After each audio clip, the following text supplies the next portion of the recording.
Salam alaikum wa rahmatullahi wa barakatuh. Deuxième bac sciences, ou bien deuxième année bac sciences, limites et continuité, théorème des valeurs intermédiaires et fonctions réciproques. Lecture d'un tableau de variation d'une fonction. Donc, soit f, la fonction numérique de la variable x définie et continue sur R. Dans le tableau de variation est le suivant. Donc, à partir de ce tableau de variation, on va répondre à ces questions. Donc, comme on voit ici, on a x, on a f de x.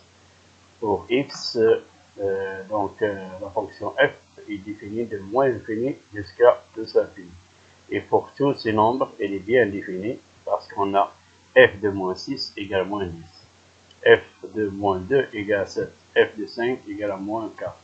F de 7 égale à moins 2. Et la limite quand x tend vers moins l'infini de f de x égale à 1. Et la limite quand x tend vers plus l'infini de f de x égale à moins l'infini. Donc, on va utiliser ces choses-là pour répondre à ces questions. Donc, déterminer le nombre des solutions qui répond à cette question-là. X appartient à R, f de x égale 0. Donc, ici, c'est une équation. F de x égale 0, on va trouver des racines, le nombre des racines. Et donc, regarde ici. Ce n'est pas la peine de trouver des racines, parce qu'il est demandé de trouver le nombre de racines. عدد الحلول كم هو عددها. إذن pour cela on va utiliser cette théorème. Soit f une fonction continue strictement montante sur AB, sur l'intervalle AB. Si f de A fois f de B, donc ça veut dire l'image de A fois l'image de B, il est négatif, inférieur strictement à 0. Et strictement négatif, ça veut dire que FA ou bien FB, l'un des deux il est négatif et l'autre est positif. Et strictement, parce qu'on n'a pas ici inférieur ou égal à 0. On a inférieur strictement à 0. Donc, f de A, si f de A négatif, alors f de B est positif. Si f de A négatif, ça veut dire, et f de B positif, ça veut dire que la courbe de la fonction f coupe l'axe des abscisses en un point, en un seul point. Ce point-là, c'est son abscisse, c'est une solution pour cette équation-là, f de x égale à 0, dans cet intervalle. Donc, qu'est-ce qu'on dit? Qu'il existe un et un seul, donc on a dit un seul point. Un seul point. La courbe C coupe si on a f de A, par exemple négatif, et f de B positif. Donc la courbe C dans cet intervalle-là, ou bien sur cet intervalle-là, elle va couper l'axe des abscisses en un seul point. C'est pour ça on va dire qu'il existe un et un seul nombre C dans l'intervalle AB tel que f de C égale 0. Ça veut dire que la courbe coupe l'axe des abscisses en un point sur cet intervalle AB. Donc, d'après le tableau, donc il faut que la fonction soit continue strictement montante. Ça veut dire strictement décroissante ou bien strictement croissante, pas de les deux. D'après le tableau de variation, donc si on voit le tableau de variation, même si nous n'avons pas ceci, on voit que la fonction f est définie et continue sur R. Et on a aussi que f est continue strictement décroissante sur, regardez ici, sur cet intervalle. Elle est décroissante, la voilà. Sur cet intervalle moins 6, moins 2, elle est croissante. Et sur l'intervalle moins 2, moins 4, elle est décroissante. Et sur l'intervalle moins 2, 5, elle est décroissante. Et sur l'intervalle 5, 7, elle est croissante. Et sur l'intervalle 7 plus infini, elle est décroissante. Nous, on travaille maintenant sur l'intervalle moins infini, moins 6. Donc, elle est décroissante parce que la limite ici, quand x tend vers moins infini égale à 1, Et ici, f de moins 6 égale moins 10. Donc, comme vous voyez, elle est décroissante. Et donc, elle est strictement décroissante sur moins infini moins 6. Et on a la limite quand x tend vers moins infini de f de x égale à 1. Et, la limite, et f de moins 6 égale moins 10. Et on va faire le produit. 1 fois moins 10, c'est moins 10. Donc, qu'est-ce qu'on a? On a un point d'intersection avec la courbe, avec l'axe des abscisses. Donc, alors, il existe un nombre C0, C1, appartenant à cet intervalle moins infini moins 6, tel que f de C0 égale à 0. Vous voyez? Donc, on a trouvé la première racine, C1. Maintenant, on va voir est-ce qu'il y a d'autres racines sur d'autres intervalles.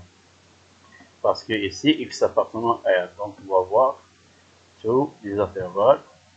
On va voir. Donc, on passe. Donc, on a dit que f est continu sur R. Donc, il est continu sur tous ces intervalles. Moins infini, moins 6, moins 6, moins 2, moins 2, 5, et 5, 7, et 7 plus infini. Donc, f est continu et strictement regardé ici sur moins 6 de moins 2. Donc, on va travailler sur moins 6, moins 2. Donc, elle est strictement croissante. Regardez, elle est strictement croissante. Et f de moins 6, c'est moins 10. F de moins 2, c'est 7. Donc, si je fais le produit, donc continue, c'est strictement croissant.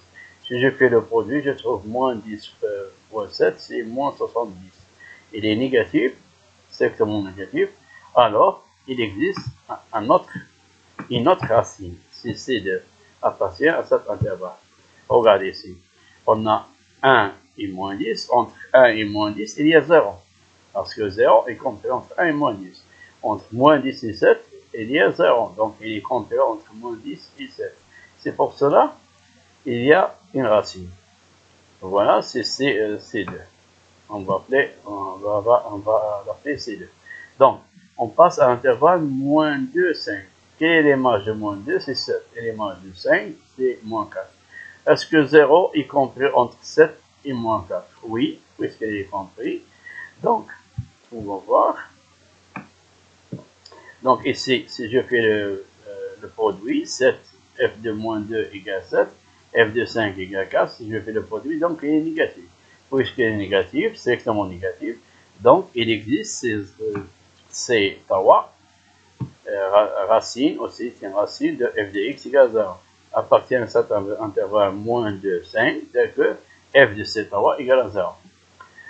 Donc, on va trouver donc, entre 0 y compris entre 7 et moins 4. Est-ce que 0 y compris, donc on va voir pour l'intervalle 5, 7. Est-ce que 0 est compris entre moins 4 et moins 2? Non, parce que 0 n'est pas compris, il n'appartient pas à cet intervalle moins 4, moins 2. Donc, il n'y a pas de racine ici. Donc, la courbe dans cet intervalle 0, 5, 7 ne couvre pas l'axe des abscisses. Entre moins 2 et moins infini, moins 2. Est-ce qu'entre moins infini et moins 2, il y a 0? Non, il n'y a pas 0. Donc, pour l'intervalle 7 plus infini, la courbe ne couvre pas l'axe des abscisses. Donc, dans ce cas, pas de solution. Ici, pas de solution. Ici, il y a une solution. Ici, il y a une solution seule, un seul.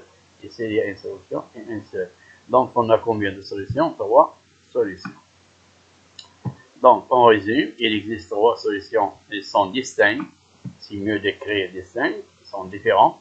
Parce que chaque solution appartient à un intervalle différent, qui n'est pas inclus dans l'autre.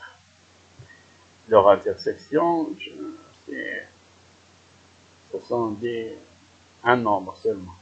Donc, ce sont des solutions qui sont distinctes. Donc, on a 3 solutions. Si on a 2 qui sont égaux, dans ce cas, on a 2 solutions. Mais ici, on a 3 solutions distinctes. Regardez, on travaille sur l'intervalle moins infini, moins 6. On a trouvé une solution de cette dans cette intervalle. Donc, elle est différente de la solution sur l'intervalle moins 6, moins 2. Donc, distingue, c'est mieux d'ajouter ici distingue.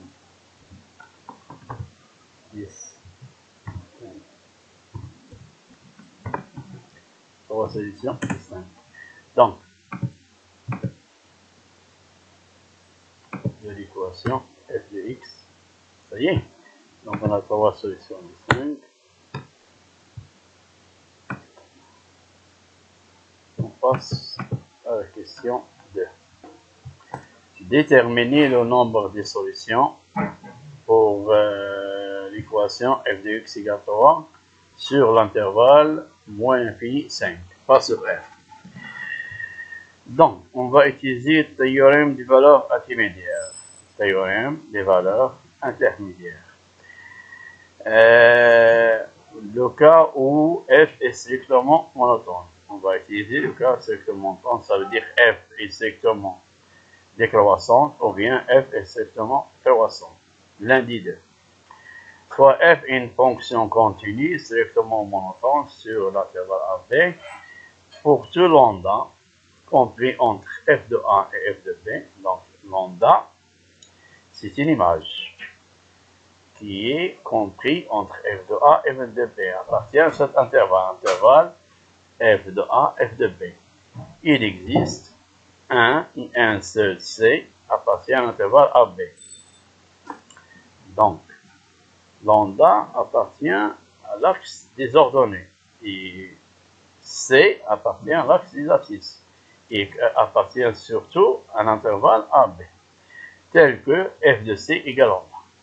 Ça y est, lambda ici c'est 3.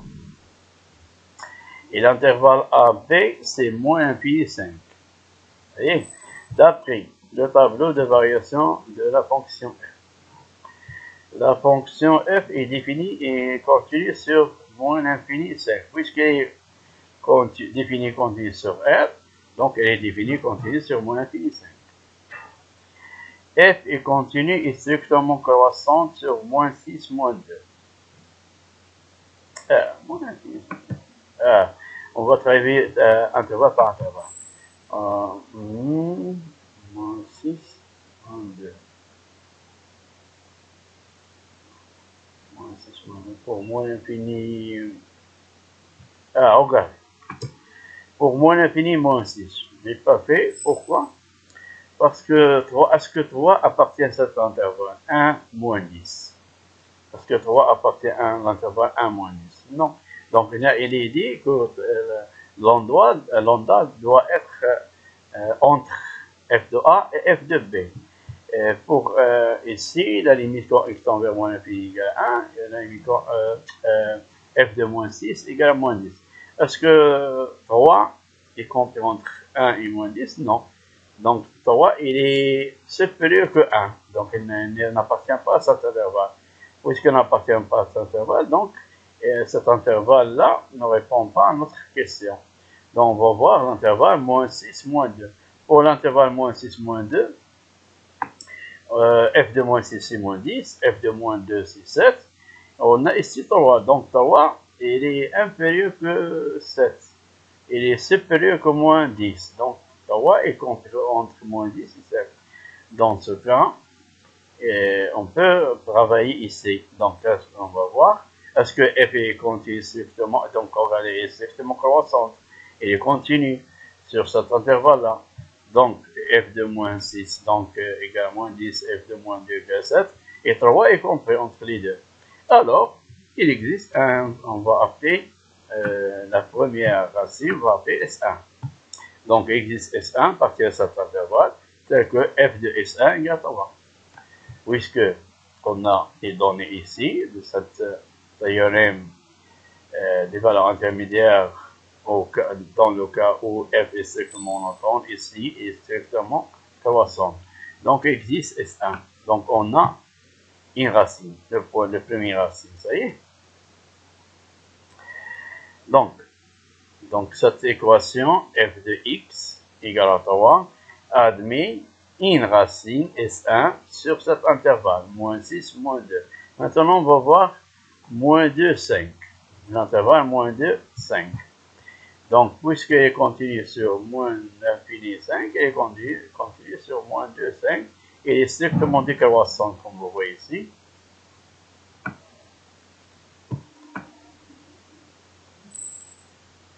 Regardez.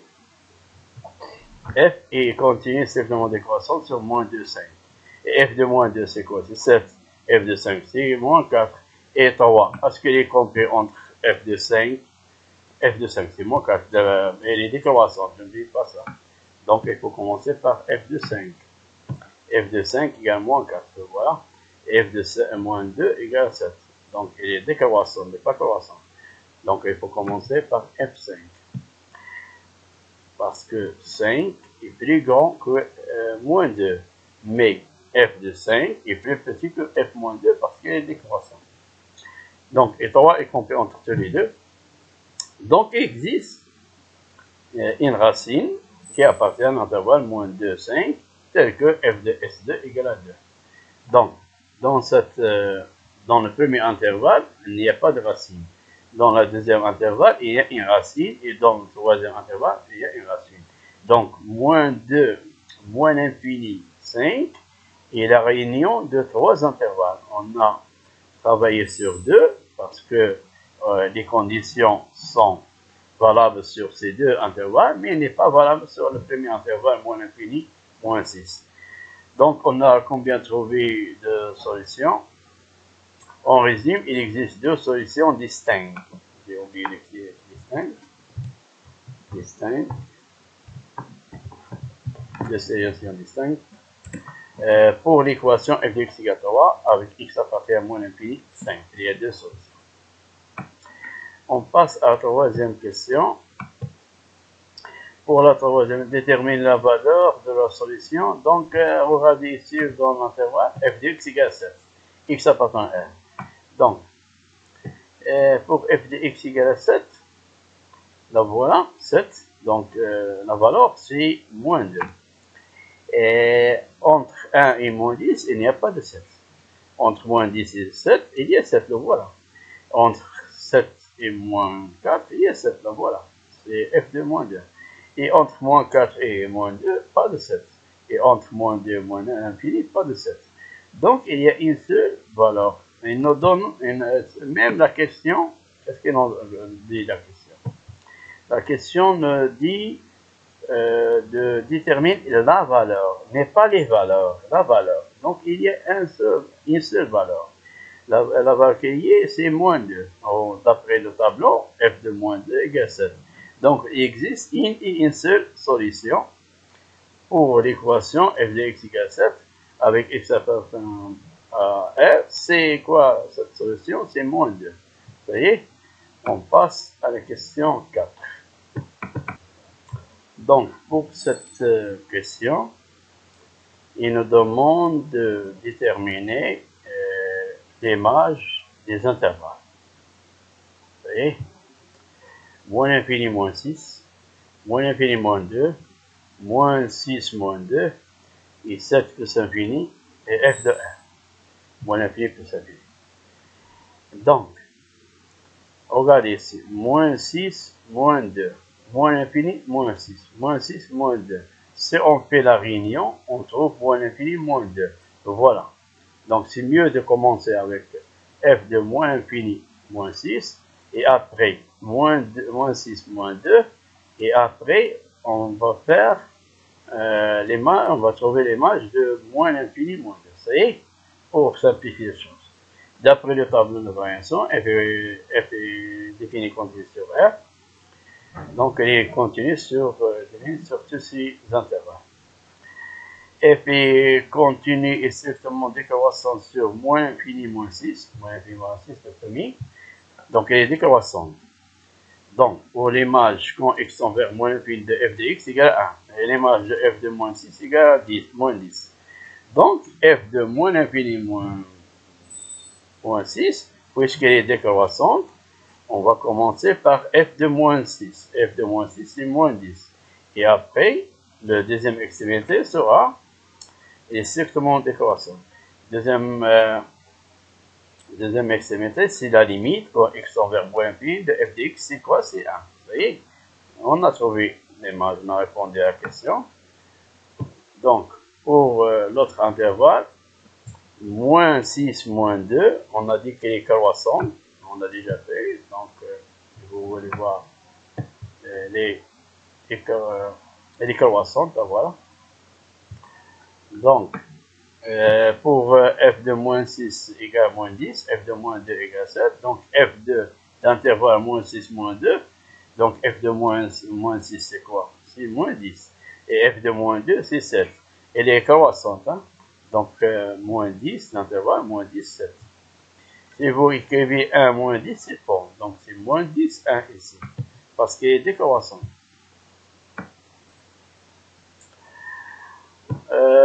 Pour l'autre intervalle, c'est quoi moins infini moins 2? Pour moins infini moins 2, c'est la réunion des deux intervalles. Donc, on a déjà fait l'image du premier intervalle, l'image du deuxième intervalle. On fait seulement la réunion des deux intervalles. F2 moins infini moins 2, c'est F2, la réunion.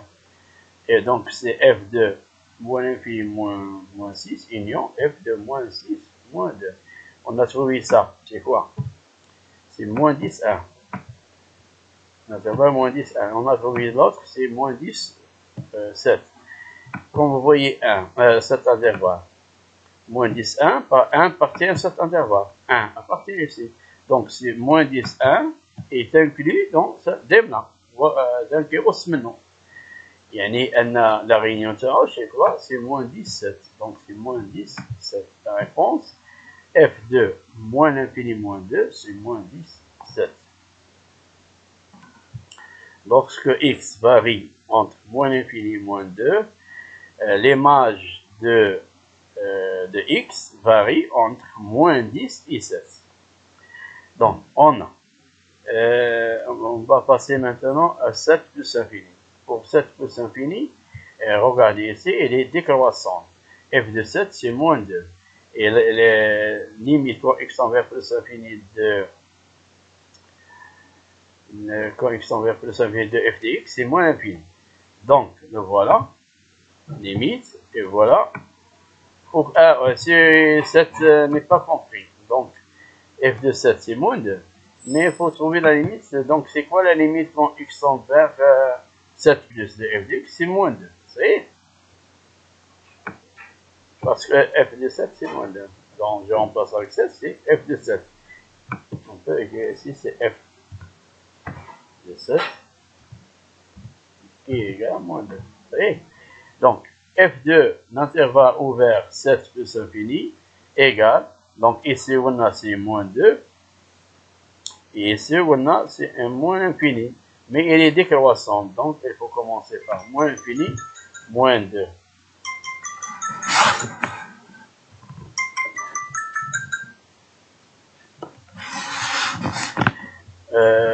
On a aussi, maintenant on va voir pour R, pour f de R. C'est quoi f de R? On va aller. F de R, c'est la réunion de ces intervalles. Moins infini, moins 6, union. Moins 6, moins 2, union. Moins 2, 5, union. 5, 7, union. 7 plus infini. Et on fait leur image. Donc, l'image de R, c'est quoi? On va prendre le plus petit des nombres ici, c'est moins l'infini, et le plus grand, c'est 7. Donc, l'image de R, c'est quoi? C'est, le voilà, l'image de réunion, c'est moins l'infini, 7. C'est moins l'infini, 7.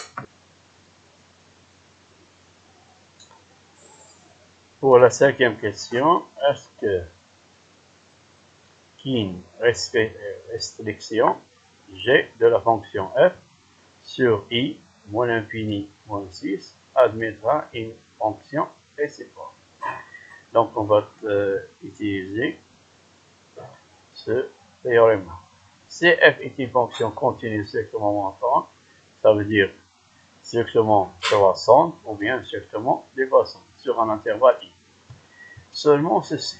Si on a f est une fonction continue est strictement croissante sur un intervalle, alors elle admet une fonction réciproque.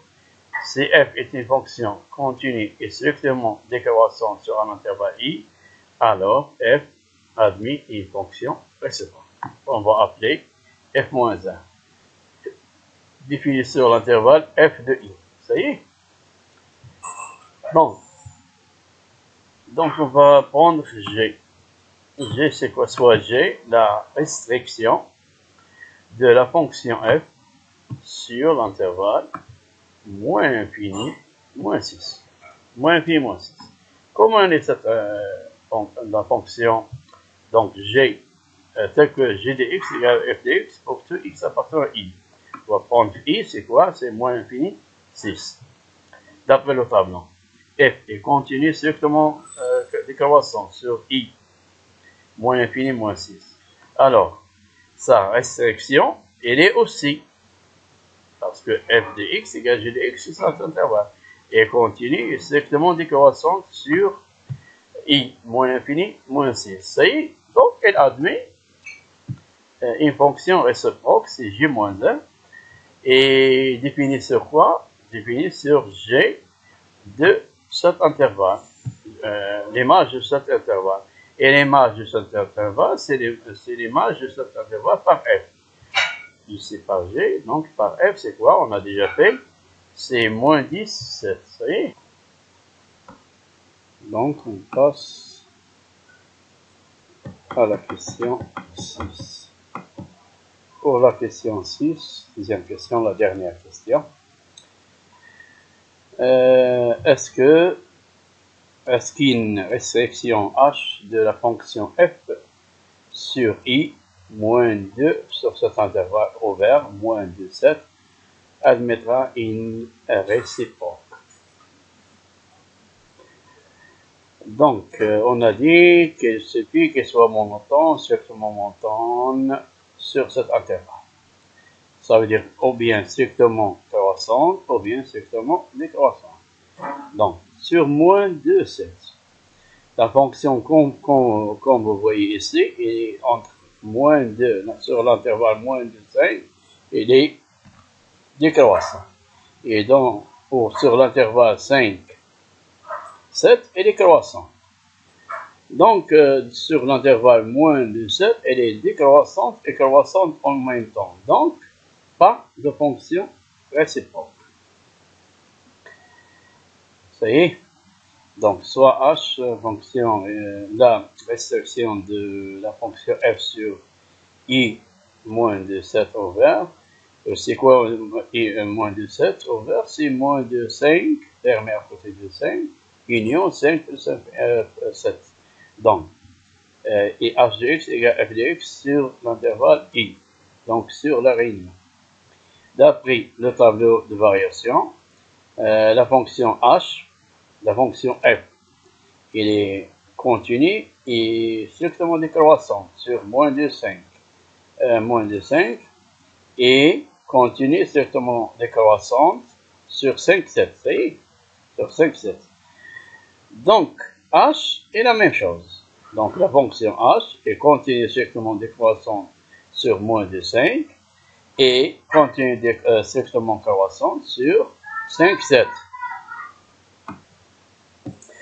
Donc, la fonction, puisqu'elle est croissante et décroissante, donc h n'est pas strictement monotone sur i, sur cet intervalle i, ouvert moins 2, 7. Ça y est.